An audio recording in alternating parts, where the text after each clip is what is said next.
हजरत अब्बास रज़ी अल्लाह अन्हु कबीलों के और आदमियों के नाम ले लेकर पुकार रहे थे और कह रहे थे कि अपने अल्लाह के रसूल के पास आओ। सबसे पहले अंसार आए।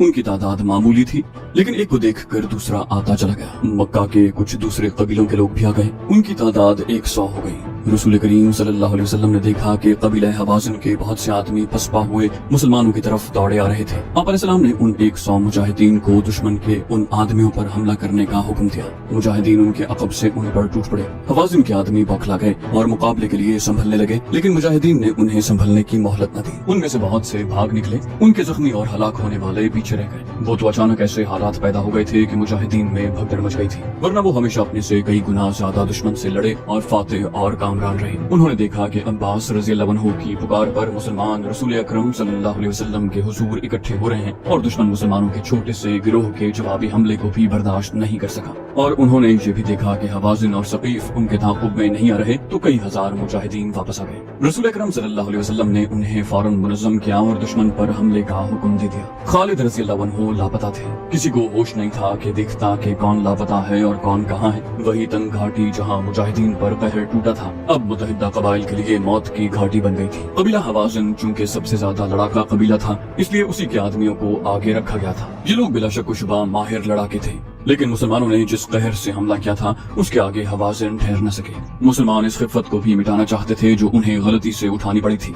ये दस्त बदस्त लड़ाई थी। मुजाहिदीन ने देगजनी के वो जौहर दिखाए कि हवाज़िन गिर रहे थे जब मार्के से निकलने की कोशिश कर रहे थे। रसूल अकरम सल्लल्लाहु अलैहि वसल्लम मार्के के करीब एक बुलंद जगह खड़े थे। आप अलैहिस्सलाम ने ललकार कर कहा, ये झूठ नहीं कि मैं नबी हूँ, मैं इब्ने अब्दुल मुत्तलिब हूँ। हवाज़िन पीछे हटते चले जा रहे थे। वो अब वार करते कम और वार रोकते ज्यादा थे। उनका दमखम टूट रहा था। उनके पीछे कबीला सकीफ के दस्ते तैयार खड़े थे। मालिक बिन औफ ने चिल्ला चिल्ला कर हवाज़िन को पीछे हटा लिया। कबीला सकीफ के ताज़ा दम लड़ाकों ने हवाज़िन की जगह ले ली। मुसलमान थक चुके थे और सकीफ ताज़ा दम थे, लेकिन मुसलमानों को अपने करीब अपने रसूलुल्लाह सल्लल्लाहु अलैहि वसल्लम की मौजूदगी और ललकार नया हौसला दे रही थी। मुसलमानों की तलवारों और बर्छियों की ज़रबों में जो कहर और गज़ब था और उनके नारों और ललकार में जो गरज और कड़क थी, उसने सकीफ पर दहशत तारी कर दी। सकीफ के लड़ाके जो अरब में खासे मशहूर थे, तेजी से पीछे हटने लगे और फिर उनके ऊंटों और घोड़ों ने भगदड़ बपा कर दी। इससे दुश्मन में वही कैफियत पैदा हो गई जो घाटी में सुबह के वक्त मुसलमानों में पैदा हो गई थी। हवाज़िन बड़ी बुरी हालत में पीछे को भागे थे। अब सकीफ भी पसपा हुए तो उनके इत्तेहादी कबाइल के हौसले लड़े बगैर ही टूट फूट गए। वो अफरा तफरी में भाग उठे। मालिक बिन औफ तंग रास्ते से दूर पीछे हवाज़िन के भागे हुए दस्तों को यकजा कर रहा था।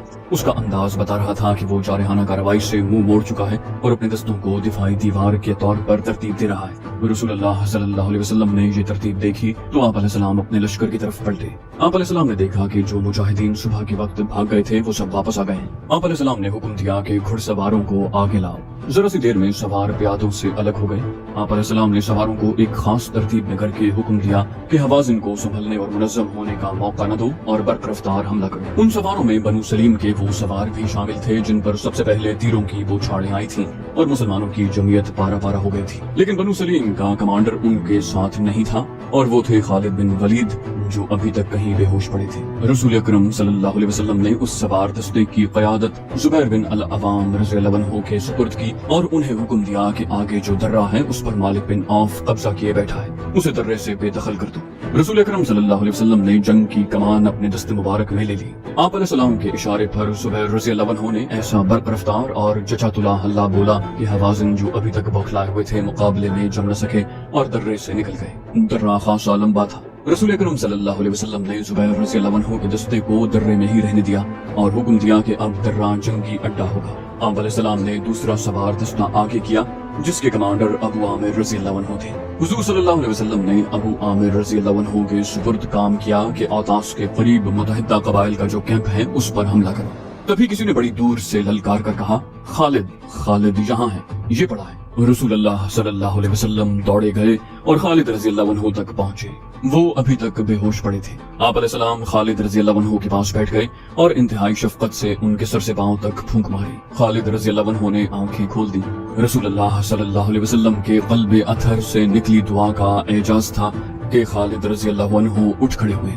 उन्हें जो तीर लगे थे वो गहरे नहीं थे।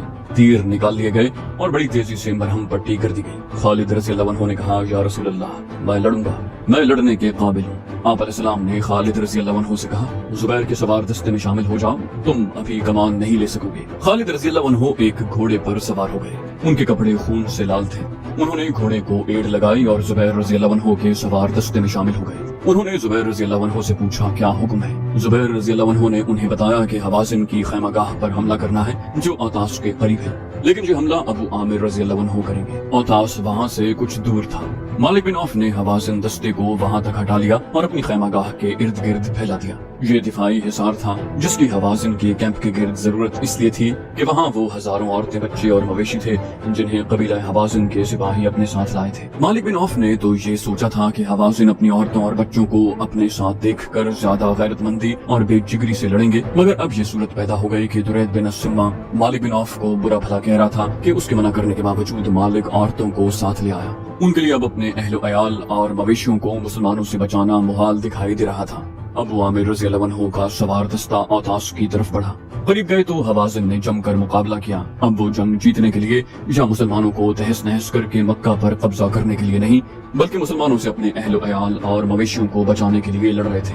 یہ بھی دست بدست مارکا تھا جس میں جنگی چالوں کے نہیں ذاتی شجاعت کے مظاہرے ہو رہے تھے۔ سوار اور پیادے لڑتے ہوئے وادی میں پھیلتے جا رہے تھے۔ ابو عامر رضی اللہ عنہ نے دشمن کے 9 سواروں کو ہلاک کر دیا، مگر 10ویں حوازن کو للکارا تو اس کے ہاتھوں خود شہید ہو گئے۔ رسول اکرم صلی اللہ علیہ وسلم نے پہلے ہی ان کا جانشین مقرر کر دیا تھا۔ وہ تھے ان کے چچا زاد بھائی ابو موسیٰ رضی اللہ عنہ۔ انہوں نے فوراً کمان سنبھال لی، اپنے سواروں کو للکارا۔ حوازن زخمی ہو کر گر رہے تھے، صاف نظر آ رہا تھا کہ ان کے پاؤں اکھڑ رہے ہیں۔ رسول اکرم صلی اللہ علیہ وسلم نے زبیر بن العوام رضی اللہ عنہ کو، جنہیں آپ علیہ السلام نے درے میں روک لیا تھا، حکم دیا کہ اپنے دستے کو ابو موسیٰ رضی اللہ عنہ کی مدد کے لیے لے جائیں۔ حضور صلی اللہ علیہ وسلم نے یہ اس لیے ضروری سمجھا تھا کہ دونوں دستے مل کر حوازن کا کام جلدی تمام کر سکیں گے۔ زبیر رضی اللہ عنہ نے اپنے سواروں کو حملے کا حکم دیا۔ جب گھوڑے دوڑے اس وقت خالد رضی اللہ عنہ کا گھوڑا دستے کے آگے تھا۔ حوازن پہلے ہی ہمت ہار چکے تھے۔ مسلمانوں کے سوار دستے کے حملے کی وہ تاب نہ لا سکے اور ان کے زخمیوں کی تعداد بھی معمولی نہیں تھی۔ وہ اپنی عورتوں اور بچوں کو چھوڑ کر بھاگ نکلے۔ مسلمانوں نے کیمپ کو گھیرے میں لے لیا۔ چھوٹے چھوٹے قبیلوں کے لڑاکوں نے جب حوازن اور ثقیف جیسے طاقتور قبیلوں کو بھاگتے دیکھا تو وہ وہاں سے بالکل غائب ہو گئے اور اپنی اپنی بستیوں میں جا پہنچے۔ مالک بن عوف میدان جنگ میں کہیں نظر نہیں آ رہا تھا، وہ نظر آ ہی نہیں سکتا تھا۔ اسے اپنے شہر طائف کی فکر پیدا ہو گئی تھی۔ اس نے اپنے قبیلے کے سرداروں سے کہا کہ مسلمان جس رفتار اور جس جذبے سے آ رہے ہیں اس سے صاف پتہ چلتا ہے کہ وہ طائف تک پہنچیں گے اور اس بستی کی اینٹ سے اینٹ بچا دیں گے۔ خطرے کے پیش نظر اس نے قبیلہ ثقیف کے تمام دستوں کو لڑائی سے نکالا اور طائف جا دم لیا۔ پیچھے حنین کی وادی میں کیفیت یہ تھی کہ حوازن کی عورتیں اور بچے چیخو پکار کر رہے تھے۔ تمام وسیع و عریض وادی مجاہدین اسلام کی تحویل میں تھی۔ مکہ کے جو غیر فوجی مجاہدین کے ساتھ آئے تھے وہ زخمی مجاہدین کو اٹھا رہے تھے، دشمن کے زخمی کر رہے تھے، مر رہے تھے۔ مرنے والوں میں بوڑھا درید بن السمہ بھی تھا، وہ لڑتا ہوا مارا گیا۔ مسلمانوں کو دشمن کے زخمیوں اور قیدیوں سے جو ہتھیار اور گھوڑے ملے ان کے علاوہ 6000 عورتیں اور بچے، 24000 اونٹ، 40000 بکریاں اور بے شمار چاندی ہاتھ لگی۔ مسلمانوں نے جنگ جیت لی تھی، لیکن رسول اللہ صلی اللہ علیہ وسلم نے فیصلہ کیا کہ مالک بن عوف کو مہلت نہیں دی جائے گی کہ وہ سستا سکے اور اپنی فوج کو منظم کر سکے۔ آپ علیہ السلام نے دراصل سانپ کا سر کچلنے کا فیصلہ کر لیا تھا۔ آپ علیہ السلام کے حکم سے مال غنیمت آئی ہوئی عورتیں، بچے اور مویشیوں اور دیگر مال کو ایک دستے کے ساتھ جورانہ بھیج دیا گیا۔ اگلے حکم تک انہیں وہیں رہنا تھا۔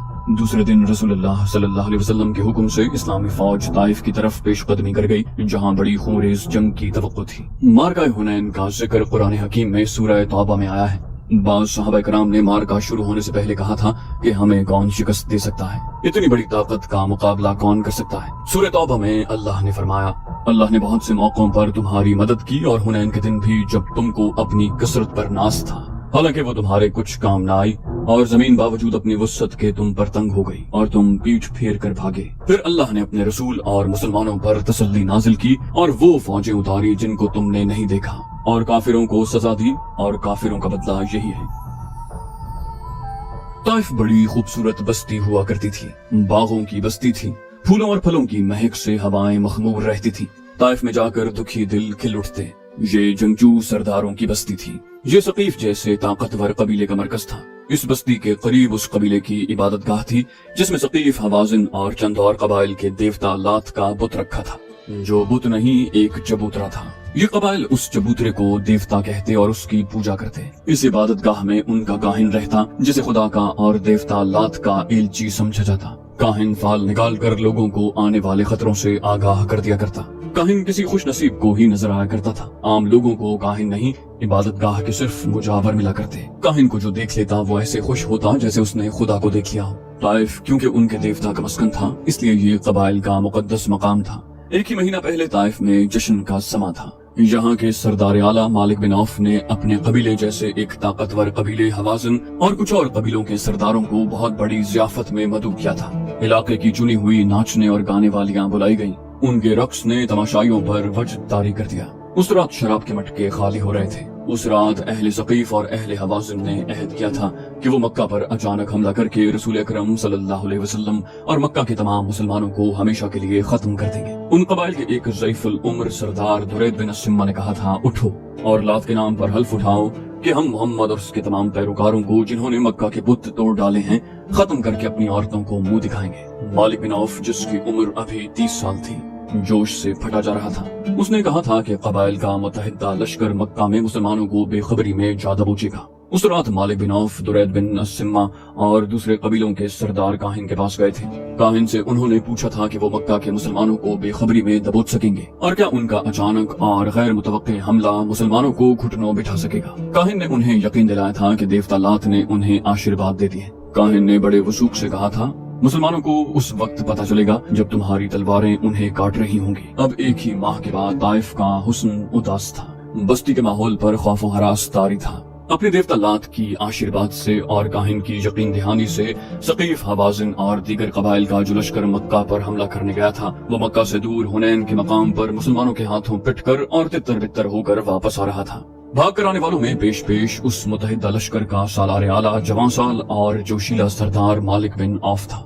वो सबसे पहले इसलिए ताइफ पहुंचा था कि शहर के दिफा को मजबूत बना सके। मुसलमान रसूल अकरम सल्लल्लाहु अलैहि वसल्लम की क़यादत में ताइफ की तरफ बढ़े आ रहे थे। ताइफ की गलियों में घबराई घबराई सी आवाजें उठ रही थी। ताइफ के लोगों, मुसलमान आ रहे हैं, शहर का मुहासरा होगा, तैयार हो जाओ, अनाज और खजूरें इकट्ठी कर लो, पानी जमा कर लो। सबसे ज्यादा घबराहट मालिक बिन औफ पर तारी थी। उसे ताइफ हाथ से जाता नजर आ रहा था। उसे शिकस्त और पसपाई की चोट तो पड़ी ही थी। सबसे बड़ी चोट उस पर ये पड़ी कि वो जब शहर में दाखिल हुआ तो औरतों ने उसकी बहादुरी और फतह के गीत गाने की बजाय उसे नफरत की निगाहों से देखा और उसके लश्करियों को बाज औरतों ने ताने भी दिए। औरतें लश्करियों से तंजिया लहजे में पूछ रही थीं, बीवियां और बेटियां कहाँ हैं जिन्हें तुम साथ ले गए थे? बच्चे भी मुसलमानों को दे आए हो। ये भी एक ताना था जो औरतें उन्हें दे रही थी। मालिक बिन औफ ने अपने सामने अपने नायब सालारों और कमांदारों को बिठा रखा था और उन्हें बड़ी तेज तेज बोलते हुए कह रहा था कि दूसरे कबीलों को भी शहर में ले आओ, मुसलमान आ रहे हैं। मालिक बिन औफ ने जरा सा भी आराम न किया। आते ही ताइफ का दिफा मजबूत करने में लग गया। उसके नायब कमांडार और कासिद पसपा होकर आने वालों को इकट्ठा करने में लगे हुए थे। आधी रात तक वो थक कर चूर हो चुका था। उसने अपनी सबसे ज्यादा हसीन और चहीती बीवी को अपने पास बुलाया। वो आ गई। बीवी ने उससे कहा, क्या आपने हल्फ नहीं उठाया था कि मोहम्मद सल्लल्लाहु अलैहि वसल्लम और उसके तमाम पैरोकारों को जिन्होंने मक्का के बुत तोड़ डाले हैं खत्म करके अपनी औरतों को मुंह दिखाएंगे? आप फतह की बजाय माथे पर शिकस्त का दाग लेकर आए हैं। आपके हलफ और अहद के मुताबिक मेरा वजूद आप पर हराम है। मालिक बिन औफ ने गुस्से से कहा, तुम मेरी बीवी हो, मेरी हुक्म अदूली की जुर्रत न करो। मैं बहुत थका हुआ हूँ और परेशान हूँ। मुझे इस वक्त तुम्हारी जरूरत है। तुम मेरी सबसे ज्यादा प्यारी बीवी हो। बीवी ने कहा, आपको मेरी जरूरत है, लेकिन मुझे एक गैरतमंद मर्द की जरूरत है। मुझे उस मालिक बिन औफ की जरूरत है जो यहाँ से अहद करके निकला था कि मुसलमानों को मक्का के अंदर ही खत्म करके वापस आएगा। कहाँ है वो मालिक बिन औफ? वो मेरे लिए मर गया है। इस मालिक बिन औफ को मैं नहीं जानती जो अपने कबीले और अपने दोस्त कबीलों की हजारों औरतों और हजारों बच्चे अपने दुश्मन के हवाले करके अपनी ख्वाबगाह में आ बैठा है और एक औरत से कह रहा है कि मुझे तुम्हारी जरूरत है। उस हसीन औरत की आवाज बुलंद होकर जज्बात की शिद्दत से कांपने लगी।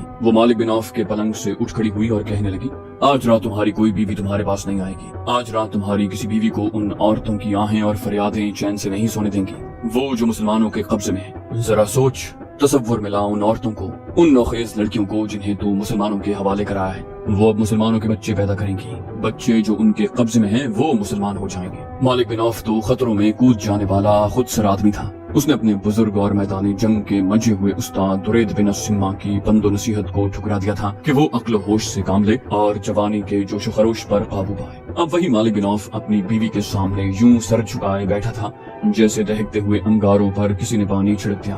اس کی مردانگی ختم ہو چکی تھی۔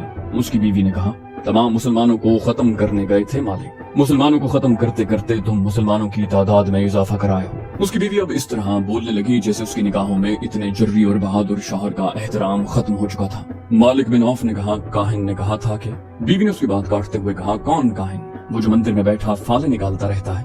تم جیسے آدمی اپنی قسمت اپنے ہاتھ میں رکھا کرتے ہیں اور اپنی قسمت اپنے ہاتھوں بنایا اور بگاڑا کرتے ہیں۔ تم نے کاہن سے پوچھا نہیں کہ اس کی فال نہیں، جھوٹ کیوں بولا؟ مالک بن عوف اٹھ کھڑا ہوا، اس کی سانسیں تیزی سے چلنے لگیں، اس کی آنکھوں میں خون اترنے لگا۔ اس نے دیوار کے ساتھ لٹکتی ہوئی تلوار اتاری اور بیوی سے کچھ کہے بغیر باہر نکل گیا۔ تو دوستو یہ تھی ہماری آج کی ایپیسوڈ۔ امید کرتے ہیں آپ کو ہماری ایپیسوڈ پسند آئی ہوگی۔ جانے سے پہلے اس ویڈیو کو لائک، شیئر اور کامنٹ کرنا مت بھولیے، اور اگر آپ ہمارے چینل پر نئے ہیں تو اسے سبسکرائب کیجیے اور بیل آئیکن پر کلک کیجیے تاکہ آپ کو تمام ویڈیوز فوراً ملتی رہیں۔ اگلی ویڈیو تک کے لیے اپنا خیال رکھیے۔ اللہ حافظ۔